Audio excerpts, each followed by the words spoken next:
जब हम 1857 की क्रांति की बात करते हैं, जब हम 1857 रिवॉल्ट की बात करते हैं, तब हमें सिर्फ एक ही बात याद आती है कि चर्बी लगे कारतूस का जब हमारे सैनिकों ने यूज करने से मना कर दिया था, तब 1857 की क्रांति हुई थी। क्या यह बात कहना कहां तक सही है कि 1857 की क्रांति का केवल एक ही कारण था? क्या केवल एक ही कारण था कि चर्बी लगे कारतूस के हमारे सैनिकों ने यूज करने से मना कर दिया, उपयोग करने से मना कर दिया, इसीलिए 1857 जैसी क्रांति का जन्म हुआ?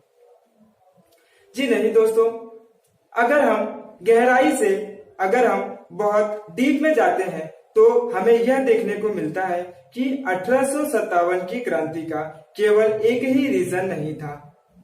क्या 1757 से लेके 1857 की क्रांति तक हम केवल एक ही रीजन की बात कर सकते हैं? क्या केवल एक ऐसा कारण था जिससे 1857 जैसी एक भीषण क्रांति का जन्म हुआ? क्या इसके कोई पॉलिटिकल कॉजेस नहीं थे? क्या कोई राजनीतिक कारण नहीं था इसका? क्या कोई इकोनॉमिक कॉजेस नहीं थे? इसके सोशल इकोनॉमिक्स के भी कॉजेस यहाँ पे देखने को मिलते हैं। इन 100 सालों के अंदर 1757 से 1857 की क्रांति के बीच में हमें बहुत से सारे ऐसे कॉजेस देखने को मिलते हैं, ऐसे बहुत से कारण देखने को मिलते हैं जिसने 1857 की क्रांति को जन्म दिया। आइए दोस्तों, हम नजर डालते हैं 1857 की क्रांति। 1857 जब मंगल पांडे को फांसी पे चढ़ा दिया जाता है।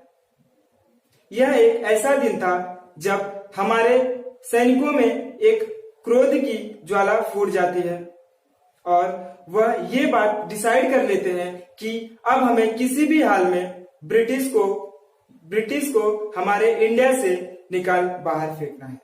इनके रूल को इंडिया पे अब आगे नहीं चलाना है। जब 23 मार्च को चर्बी लगे कारतूस का यूज करने से हमारे सैनिकों ने मना, 29 मार्च को जब मंगल पांडे अपने सीनियर ऑफिसर को गोली से मार देते हैं, तब इस बात का बदला लेने के लिए ब्रिटिश सरकार ने 8 अप्रैल 1857 को मंगल पांडे को फांसी की सजा सुना देते हैं। जब मंगल पांडे जी को फांसी की सजा हो जाती है, जब उन्हें फांसी पे लटका दिया जाता है, हमारे सैनिक इसका बदला लेने के लिए उतर जाते हैं। और जब मेरठ के सैनिक यह विद्रोह करना स्टार्ट करते हैं, वो दिन होता है 10 मई का। 10 मई को मेरठ में बहुत सारे सैनिकों का एक झुंड वहां से निकलता है और दिल्ली की तरफ रवाना हो जाता है। 11 मई को जब हमारे सैनिक दिल्ली पहुंच जाते हैं, तब बहादुर शाह जफर, जो कि मुगल बादशाह हुआ करते थे, उन्होंने उनसे रिक्वेस्ट की कि हमारी इस क्रांति का लीडरशिप आप निभाएं, हमारा नेतृत्व आप करें। और कर भी क्या सकते थे हमारे बहादुर शाह जफर, उन्होंने इस नेतृत्व को अपने हाथ में ले लिया। मात्र 24 घंटे के अंदर इस क्रांति में लाखों लोग आ मिलते हैं और लाखों लोग इससे जुड़ जाते हैं। तो क्या यह भी कहना सही होगा कि 1857 की क्रांति सिर्फ एक सिपाही मूवमेंट था, सिर्फ एक सैनिक विद्रोह था, कि जिसमें सिर्फ और सिर्फ सैनिक ही शामिल थे? जी नहीं दोस्तों, हमारे 1857 की क्रांति में बहुत से सारे लोग, पीजेंट, हमारे किसान, हमारे जमींदार, बहुत से सारे लोगों ने इसमें पार्टिसिपेट की हुई थी, क्योंकि सभी को हमारे ब्रिटिश के रूल्स और उनके पॉलिसीज भी पसंद नहीं थे। इस 1857 की क्रांति में अगर बात की जाए तो ज्यादातर हमारे किसान, हमारे जमींदार, मनी लेंडर, ये सभी लोगों ने अपने सहभाग दिए थे। क्या 1857 की क्रांति को हमें एक नेशनल मूवमेंट का दर्जा नहीं देना चाहिए? क्या यह सिर्फ एक सिपाही मूवमेंट था? क्या ये कहना सही होगा?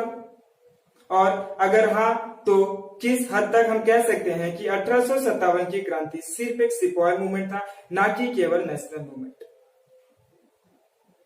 वीडी सावरकर 1857 रिवॉल्ट की बुक में लिखते हैं कि 1857 की क्रांति ना एक नेशनल मूवमेंट थी, ना ही एक सिपाही मूवमेंट था, बल्कि दोनों के बीच का था।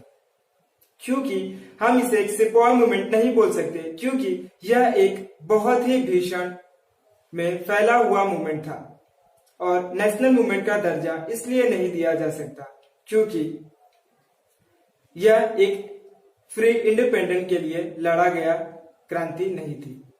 यह कहना सही होगा कि 1857 की क्रांति सिर्फ एक सिपाही मूवमेंट नहीं था। आइए दोस्तों, हम नजर डालते हैं और स्टार्ट करते हैं कि किस तरह से ब्रिटिश को हमारे भारतीयों ने 1857 की क्रांति से बहुत ही भीषण घाव दिया था। Lord Dalhousie, governor general of India, 1848 to 1856। इस शासन के अंदर ही यहाँ पे 1857 का रिवॉल्ट होता है। 1848 से 1856 इन्हीं के बीच में एक ऐसी पॉलिटिकल, एक ऐसी इकोनॉमिक्स कॉजेस उठ के आती है जो कि एक आधार बनती है 1857 की क्रांति का। आइए दोस्तों, एक वन बाय वन करके हम सभी पे नजर डालते हैं कि क्या थे इनके कॉजेस।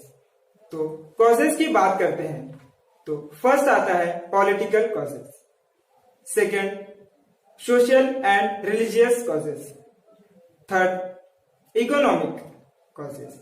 दोस्तों, हम बात करेंगे वन बाय वन। तो फर्स्ट हम बात करते हैं पॉलिटिकल कॉजेस के बारे में, राजनीतिक कारण। तो क्या थी वो राजनीतिक कारण जिसके वजह से यह भी एक बहुत बड़ा आधार बन जाता है हमारे 1857 की क्रांति का। जी हाँ दोस्तों, जब लॉर्ड डलहौजी एक ऐसी पॉलिसी लाते हैं जिससे हमारे राजाओं को बहुत ही अधिक नुकसान सहना पड़ता है, वो पॉलिसी थी डॉक्ट्रिन ऑफ लैप्स। कहीं ना कहीं ब्रिटिश का मन अब ट्रेड करने के लिए नहीं था, अब उनका मन जो था वो भारत के ऊपर शासन करना था। तो उन्होंने ऐसी बहुत सारी पॉलिसी लाई जिससे कि राजाओं को बिना हराए उनको उनके पद से हटा देना। तो डॉक्ट्रिन ऑफ लैप्स भी कुछ ऐसा ही एक पॉलिसी थी। उसमें किसी भी आप गोद लिए हुए पुत्र को अपने शासन में नहीं रख सकते, अपना राजा घोषित नहीं कर सकते, जिसका शिकार बहुत से राजा बनते हैं।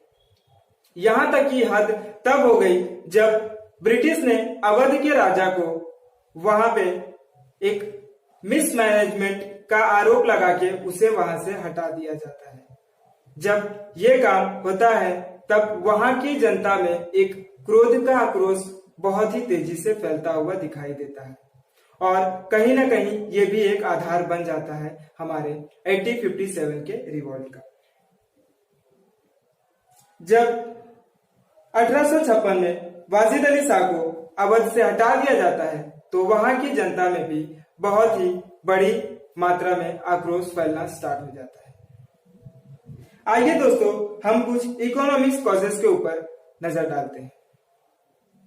इकोनॉमिक्स कॉजेस, इकोनॉमिक्स पॉलिसी जब इकोनॉमिक्स के कारण निकल के आते हैं तो हमें देखने को मिलता है कि इसके अंदर हमारे किसान भाई बहुत ही बड़ी मात्रा में पार्टिसिपेट करते हैं, क्योंकि जिस तरह से 1757 के रिवॉल्ट के पहले का कानून पॉलिसी हमारे पेशेंट किसानों के लिए बनते थे वो बहुत ही नर्म होते थे, बट जैसे ही 1764 के रिवॉल्ट होते हैं तब हमें वहां पे यह देखने को मिलते हैं कि एक बहुत ही भीषण मात्रा में बदलाव होता है, एक बहुत ही बड़ी मात्रा में बदलाव होता है हमारे किसानों को लेकर, क्योंकि बहुत ही अधिक मात्रा में टैक्सेशन उनसे लिया जाता था। अगर कोई किसान किसी कारणवश अपने लगान को चुका नहीं पाता था तो उसकी जमीन को जमींदार अपने कब्जे में ले लेता था। एक तरफ जमीनों को हड़पा के ब्रिटिश जमींदार तक रखवाता था, दूसरी तरफ जमींदारों से भी अधिक टैक्स वो वसूला करते थे। तो इस तरह से बंगाल में जब एक बहुत ही भीषण, बहुत ही अधिक मात्रा में बहुत ही तीव्र एक अकाल पड़ता है, उस समय भी ब्रिटिश अपने टैक्स को छोड़ती नहीं है, वो टैक्स लेना अनिवार्य ही रखती है, जारी ही रखती है। तब ये भी एक कारण निकल के आता है कि इकोनॉमिक्स कॉजेस में किसान भाई हमारे पेशेंट जो थे, उन्होंने भी एक बहुत ही बड़ा पार्टिसिपेशन किया हुआ था। अगर हम मिलिट्री की बात करते हैं तो हमारे मिलिट्री में जो भी हमारे सैनिक फौजी भाई थे, उन्होंने उसमें भी गोरे और काले रंग का भेद किया जाता था। बहुत ही बुरी तरीके से हमारे भारतीयों को गिराया जाता था। हमारे भारतीयों को किसी को भी एक अधिक पोस्ट या कह सकते हैं एक हाई पोस्ट पे नहीं रखा जाता था, उनको हमेशा किसी न किसी ब्रिटिश के नीचे ही रखा जाता था और उनको वेतन के रूप में बहुत ही कम वेतन दिया जाता था, बहुत ही कम पैसे उनको दिए जाते थे। तो कहीं ना कहीं हमारे मिलिट्री के ऊपर भी ये लागू किया जाता है कि इस 1857 के रिवॉल्ट में हमारे म्यूटिनी जो थे, उन्होंने भी बहुत ही अधिक मात्रा में पार्टिसिपेशन किया होगा। आइए दोस्तों बात करते हैं रिलीजियस के बारे में, सोशल रिफॉर्म के बारे में, सोशल कॉजेस के बारे में। जब सोशल कॉजेस के ऊपर हम ध्यान देते हैं तो हमें यह नजर आता है कि ब्रिटिश द्वारा बहुत से ऐसे लॉ लाए गए, बहुत से ऐसे कानून लाए गए जिसका हमारे प्रजा पे, जिसका हमारी जनता पे बहुत ही अधिक मात्रा में, बहुत ही अधिक तीव्र मात्रा में उनको सहना पड़ता है। आइए दोस्तों हम सोशल के बारे में देखते हैं कि क्या रीजन हो सकता है, कि क्या कारण हो सकता है कि सोशल के धार्मिक लोगों ने भी अपना पार्टिसिपेशन इस 1857 के रिवॉल्ट में दिया था। तो सती प्रथा, बाल विवाह जैसे रीमैरिज विडो, तो ये सब भी अलग अलग रिफॉर्म ब्रिटिशों के द्वारा लाए जाते थे। इन रिफॉर्म के द्वारा हमारे जनता में एक बहुत ही बुरा इम्पैक्ट पड़ता है। उन्हें यह लगता था कि ब्रिटिश कहीं ना कहीं हमारे धर्मों को चेंज करने का प्रयत्न कर रही है। जब री मैरिज विडो एक्ट लाया गया तब हमारी जनता ने भी इसका भरपूर विरोध किया और एक बड़ी मात्रा में मूवमेंट स्टार्ट होता है। तो कहीं ना कहीं हमें 1857 के रिवॉल्ट में ये भी एक आधार दिखता हुआ दिखाई देता है। तो अब हम बात करते हैं कि ऐसा कौन सा कारण था, ऐसा कौन सा रीजन था जिससे हमें 1857 के रिवॉल्ट को स्टार्ट करना पड़ा, कि जो कि हमारे क्रांतियों के मन में अब सहने की क्षमता को खत्म कर चुका था। तो वो था चर्बी लगे कारतूस। जब हमारे सिपाहियों ने चर्बी लगे कारतूस, जिसपे कि गाय और सुअर के चर्बी लगे होने की शंका बताई गई या सच में लगाया गया, इसमें यह देखा जाता है कि जब हमारे सैनिकों ने इस गन को, इस राइफल को यूज करने से मना कर दिया, क्योंकि यह एक ऐसा राइफल था जिसपे हमें अपने दांतों का इस्तेमाल करना पड़ता था, जिसमें इस राइफल को भरने के लिए हमें उसके पाउडर को दांतों से खोलना पड़ता था और फिर वो राइफल में डालना पड़ता था। तो इस बात से कि इस पे गाय और सुअर की चर्बी लगी हुई है, तो यह बात बहुत ही बुरी तरह से हमारे यहाँ पे फैल जाती है, हमारे पूरे इंडिया में एक आग की तरफ फैल जाती है। फिर यह देखने को मिलता है कि किस तरह से यह बात आग की तरफ फैलने के बाद ही तुरंत ही रिवॉल्ट को स्टार्टअप कर दिया जाता है, तुरंत ही रिवॉल्ट स्टार्ट हो जाता है। दोस्तों एक नजर हम उन लीडर्स के ऊपर डाल लेते हैं जिन्होंने इस नेतृत्व को अपने हाथ में लिया और इस मूवमेंट में पार्टिसिपेट किया और इस मूवमेंट को बहुत ही अधिक तक आगे लेके गए।